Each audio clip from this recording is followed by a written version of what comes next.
How to turn off group chat notifications on REDnote app.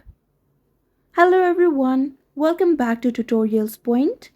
Today in this video, I am here with a quick step-by-step guide to turn off group chat notifications on the REDnote app.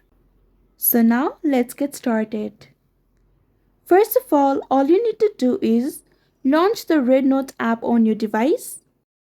Now tap on the profile icon at the bottom left corner. Now again, tap on Settings. Here on the Settings, you can see the Notification Settings option. Tap on it. Now simply select Chat from the Chat Notification section. Here, you can see the Group Chat option. To turn off group chat notifications on REDnote app, simply toggle the option off. So that's it. I hope you found this video helpful. Don't forget to like, share and subscribe to our channel. Thank you so much for watching. See you in the next one.